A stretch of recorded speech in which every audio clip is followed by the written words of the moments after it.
Hello, everyone. Jeff here again, and thank you all for joining me once again. So, for my own personal reference, switch markers here.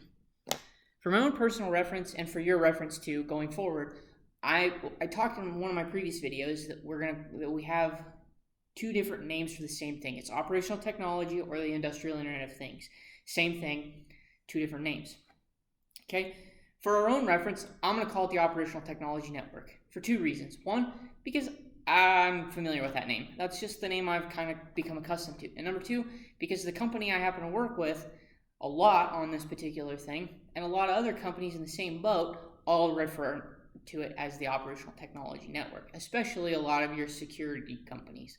So, we'll call it the OT for short. Simple and easy, okay? Operational Technology Network. Now, inside of that is what's known as the ICS, or the Industrial Control System, okay? That's part of the network thing, okay? So, keep that all in mind. The reference to the ICS is really going to be major and critical when we go back to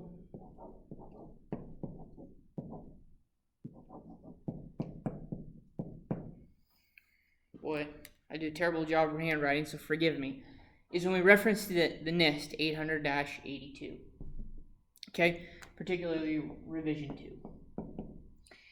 It lays the foundations and the groundwork for traditionally just about any OT network you need. It's the basis of security. It's the basis of everything you're going to need.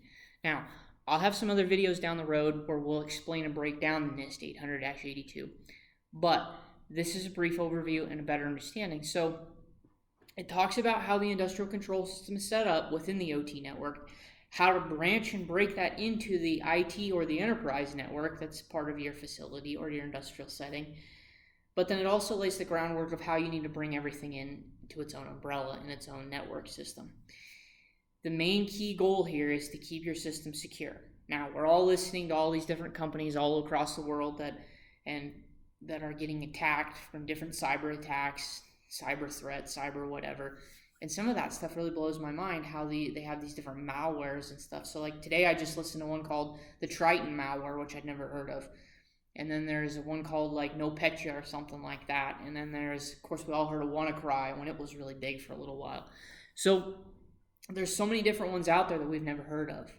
Now, I mean, these ones made big news because they took over companies that were struggling or were doing fantastic and brought them literally to their knees. In fact, there was one that the guy was explaining just yesterday that I was listening to, and I believe it was NotPetya that got him, and it was it Maersk or something like that. It's a Dutch-controlled shipping company that brings shipping containers from across the world into different ports.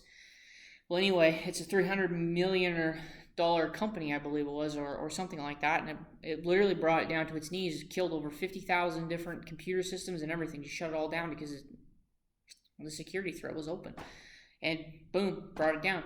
Well, the only thing that saved them is they kept their servers backed up in a different country that had fluctuating power. Well, when the virus attacked all of their networks, it shut everything down, killed everything, fried it all, except that one, because the power was out when it hit them. So they were able to dump all their junk that's now junked because of the attack, and they're able to pull all that back from that server. Thank goodness. It's a miracle. It truly is a miracle that they survived that way. Had that not been the case, they may not be a company that we heard of at all, because it had dumped all of their transactions and everything. Nobody knew where anything was within the whole world because of that security risk there.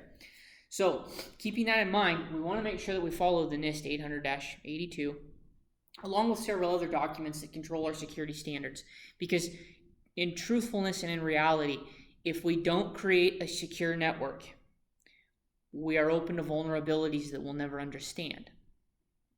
Along with that, if you don't back up your machine programs in a certain way and have those almost in a double cache, if you will, you're open to more vulnerabilities than you really are considering at the moment. So at that point, I would almost encourage you to maybe reach out to somebody that's a security analyst, if you will, and have them come in and verify where they think the holes are in your network, where they think the security risks are. There's always going to be a security risk when it comes down to the control side of it, because we really can't control what our little tiny little controller does. Its only function is to control the machine's hardware of the I/O and how to send the information out. It doesn't really control a security system. It's not a secured controller, if you will. It's pretty much a dumb piece of equipment. It's a dumb machine. And in a lot of understanding, it's like an Arduino board. It has no control, but the Raspberry Pi I can do a little bit more to. And when it comes to like a security, if you will, but it's still pretty dumb board. Anyway, so with that being said, like we have to really kind of take those considerations into thought process. So going forward, we really need to pay attention to some of these different recommendations that are out there. So I would encourage you to kind of follow along again and pay attention to a little bit of security stuff too. So anyway, thank you all for watching, and once again, stay safe.